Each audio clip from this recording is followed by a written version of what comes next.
everything's fine, you can have your protest, just don't take the bridge. What's the first thing they do? Take the bridge. Why? Because it forces conflict. See, the other side wants conflict. We want to be nice. We want to follow the rules. We want to restore the Constitution. They want to destroy it. They want to play hardball. They want to force the confrontation and say, see, you hit first. And that's why we have to stay disciplined and vigilant. I'm not saying we need to go out and start fights. I don't agree with violence, but what I am saying is that we need to stand up for our rights. We need to stand up for the Constitution. Why is it that in Barack Obama's first term, he goes after social issues of health care, engages in the military, and doesn't work on the economic policies and the jobs that he promised to focus on like a laser? Why is that? Democrats had full majority. They could have pushed through lots of stuff, but they didn't. Why? Because of you. A lot was stopped over the last 2.5 years because of you, the Tea Party. The social issues that got pushed through with the help of unions, with the help of bleeding hearts that say, oh, well, you know, we can't offend somebody. And it suckers a lot of people into thinking that this is less offensive legislation. I'll tell you what, any legislation that's 3,000 pages and hasn't been read by his congressman is offensive. I don't care what the words in it say. We have a debt crisis on top of all this other stuff that's going on, where leaders are trying to pit us against each other. Republicans against Tea Party, Tea Party against Democrats, Democrats against whatever. That's their job in the media, is to get us to fight with each other. That's what it seems like. It shouldn't be their job, but it seems like that's what it's turned into. We have to rise above that. We have to rise above that. We have to look for the common ground with as many people as we can and urge them to stand strong with us. Because this is turning into a very heated battle. A very heated battle for the very soul of our nation. Some people, you hear, when George Bush was elected, all the stars, oh, I'm moving to Canada. I'm going to Mexico. I'm getting out of here. If George Bush wins the election, I'm gone. Well, they didn't go anywhere. So there's a lot of talk and no action. But see, I look at it and say, if Barack Obama gets in office, or somebody that I don't agree with on policies gets in office, I'm not running away. I'm digging in.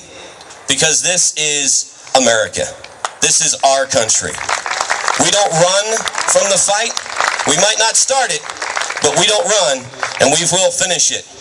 And we will finish it with American Exceptionalism, which shows that we can be a power and a helpful force. When President Obama went on his tour of the Middle East and down to South America, he spent a lot of time apologizing for American mistakes. We don't need to apologize for American mistakes. There is peace through strength. We understand that. That's part of what makes American exceptionalism exceptional. We understand that people have a right to their own personal freedoms and to self-govern. That's what our country set up. That was not set up anywhere else before in the world. Now there's a age-old philosophy that democracies last about 200 years.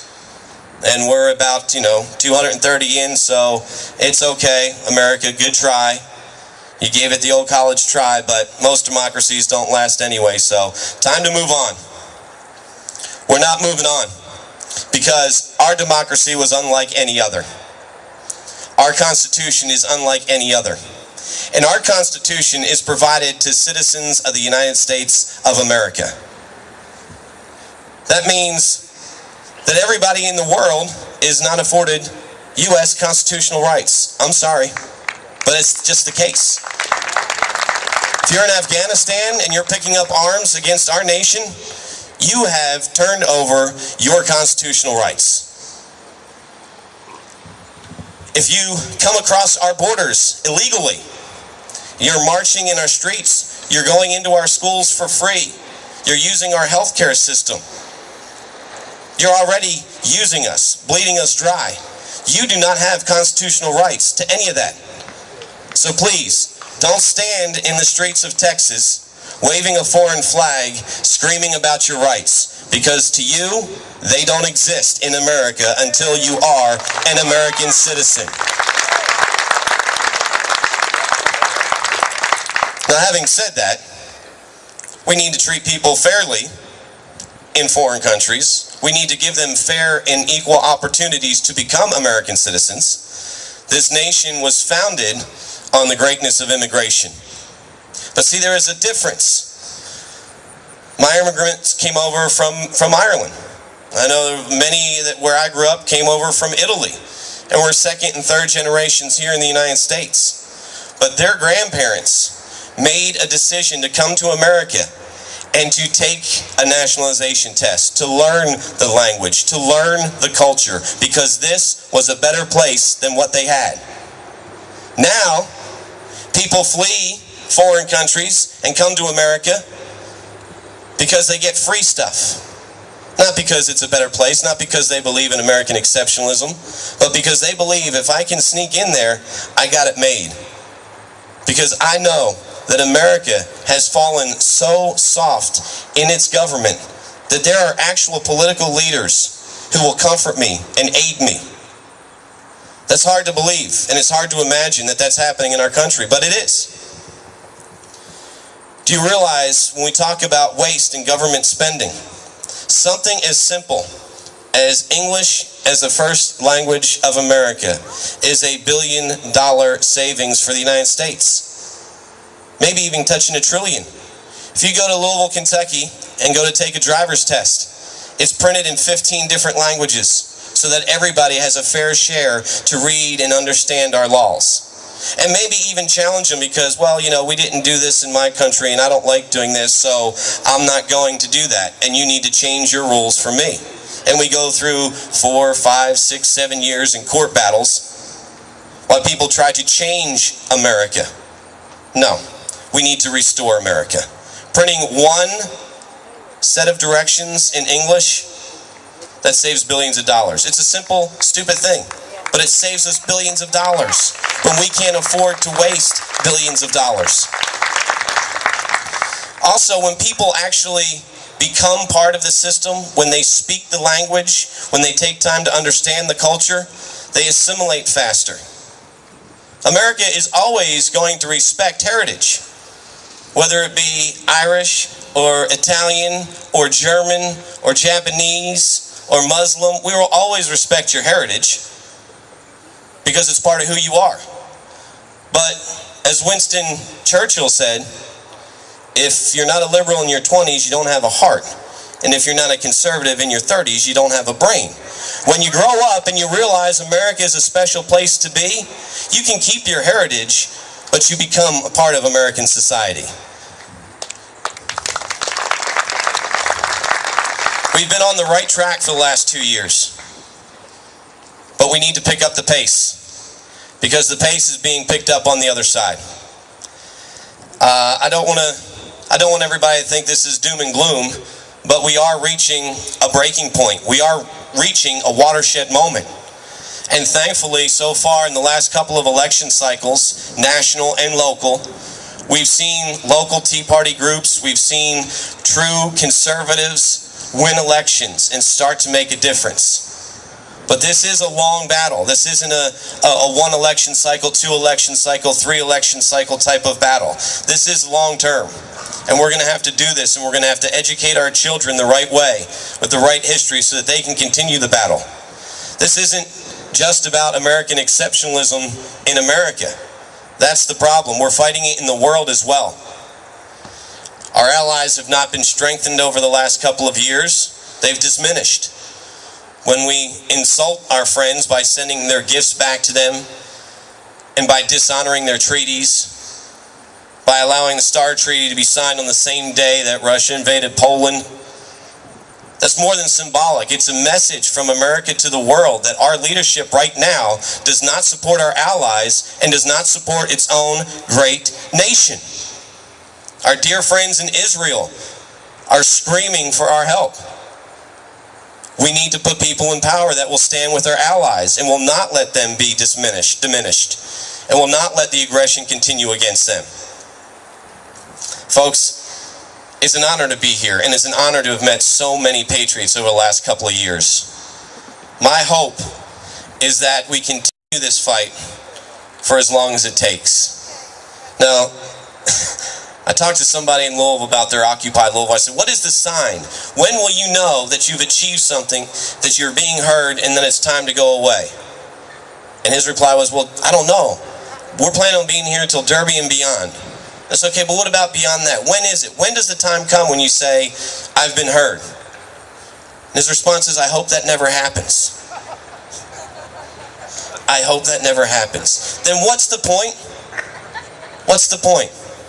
Our goal, and I think I can say our goal because I've talked to enough Tea Party people and have been involved for a long enough time to say we do have goals. And there is a time when, yes, we could sit back and relax when the system has been restored. When the system has been restored. And restoration of that is very simple. It's very simple. It's getting government smaller. It's getting government in the hands of the people. We know what to do with it. We know what to do with it. It's not rocket science, it's government. We can handle this. We don't need professional politicians. We do need term limits. As long as you're moving up in office, fine. But no more camping out in the house until you're 90 years old. No more doing votes from your deathbed in a hospital.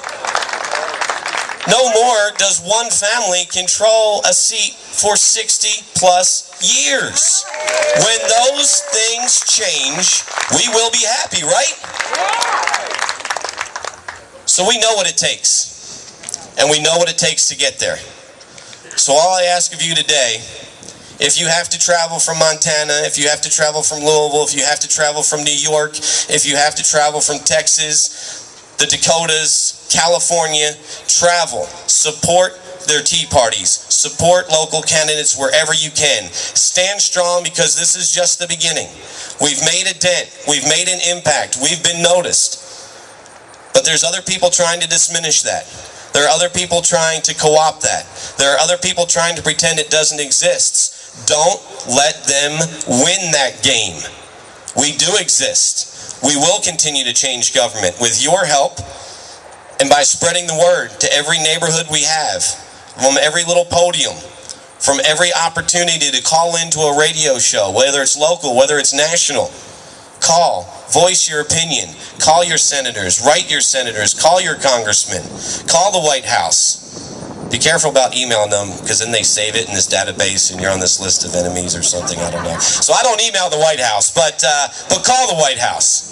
Okay? Let everybody know where you stand and stand with those of like mind because that's the only way that we are going to survive this and that is the only way that we have to restore American exceptionalism in America. Thank you.